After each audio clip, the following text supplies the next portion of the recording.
कांग्रेस सांसद जयप्रकाश जेपी से खास बातचीत की गई और खबरें अभी तक से इस बातचीत में उन्होंने कहा कि मनरेगा को लेकर जल्द पूरे प्रदेश में कांग्रेस प्रदर्शन करेगी। अरावली को लेकर सुप्रीम कोर्ट का फैसला हमें मंजूर है, हम अरावली की लड़ाई आगे भी जारी रखेंगे।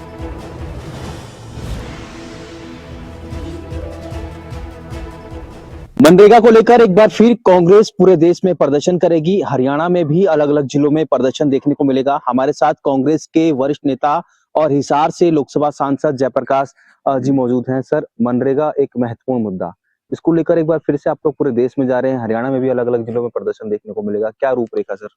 नहीं, करना चाहिए। वैसे तो रूपरेखा पार्टी हाईकमांड की तरफ से आएगी, लेकिन इस देश की जनता देख रही थी। 2 दिन ऐसे थे, एक तो जब इस देश में 2005 में नरेगा का कानून लेकर के आए और उस कानून के अंदर उस वक्त भी मेंबर पार्लियामेंट था।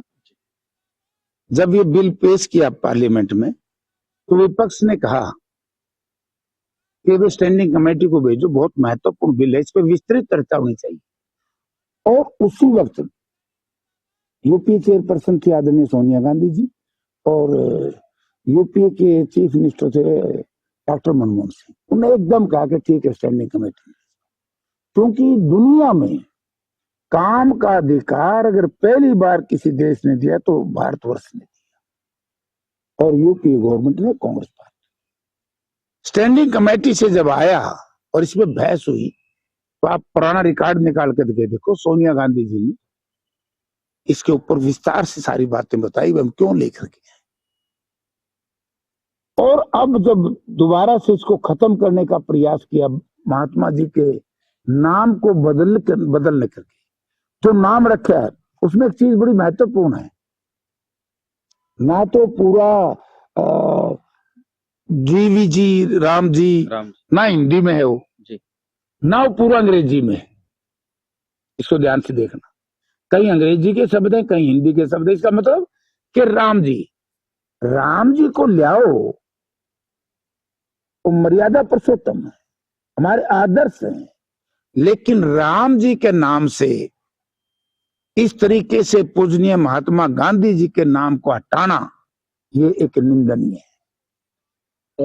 और इसमें निंदनीय के साथ साथ 2 बार अगर महात्मा जी का जो शारीरिक तौर से कत्ल किया वो नथुराम गोडसे ने किया, इन्हीं का एक संगठन है, मौजूदा सत्ताधारी दल का।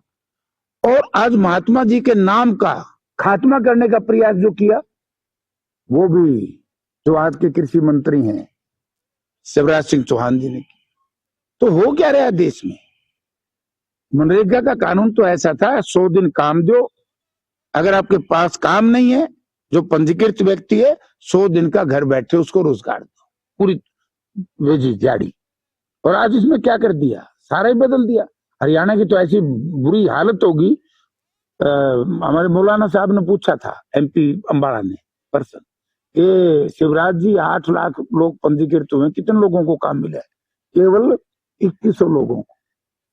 कोई 5 वर्ष तक कोई बेरोजगारी भत्ता किसी गरीब मजदूर को नहीं मिला। और जो 40% शेयर कर दिया, पहले 10 था अब 40 कर दिया, तो नरेगा को बंद करना चाहते हैं। यानी कि पहले किसान को मारा, एमएसपी को कानून की गारंटी नहीं दी, अब ये मजदूर को बहुत ज्यादा कमजोर करके, एसआई करके इतना कमजोर करना चाहते हैं ताकि इस देश का किसान और मजदूर आर्थिक तौर से कमजोर हो जाए और जो फिर दिल्ली कहे उसी को हाँ भरे। सर, देश की राजधानी दिल्ली में आप भी रहते हैं, आपका सरकारी आवास है। प्रदूषण एक काफी बड़ी समस्या है और पिछले दिनों जिस तरीके से अरावली को लेकर एक बड़ा मुद्दा आपने भी प्रदेश में बयान दिया, हालांकि इस पर स्टे सुप्रीम कोर्ट ने लगा दिया है, किस तरीके से आप देखते हैं अरावली को लेकर? अरावली पे जब से भारतीय जनता पार्टी की हरियाणा प्रदेश में देश में सरकार आई, 2 बार हमले हो चुके हैं। एक बार जब मनोहर लाल जी थे चीफ मिनिस्टर, आपको याद होगा हरियाणा में इस तरीके से शायद कई 100 एकड़ जमीन के ऊपर इस तरीके का ये प्रयास किया गया। उस वक्त सुप्रीम को अदालत ने लिया और आज भी अदालत ने, माननीय सुप्रीम कोर्ट ने इस पर सुप्रीम लेकर के स्टे दिया है। ये बहुत अच्छा कदम है, क्योंकि अगर 100 फुट से नीचे की अरावली पहाड़ियों का खनन हो जाएगा तो प्लेन हो जाएगी और ज्यादा पर्यावरण खराब हो जाएगा। ये थे कांग्रेस के वरिष्ठ नेता और हिसार से लोकसभा सांसद जयप्रकाश, जो कि तमाम मुद्दों को लेकर खबरें अभी तक से खास बातचीत कर रहे थे। राजा पटेल, दिल्ली, खबरें अभी तक।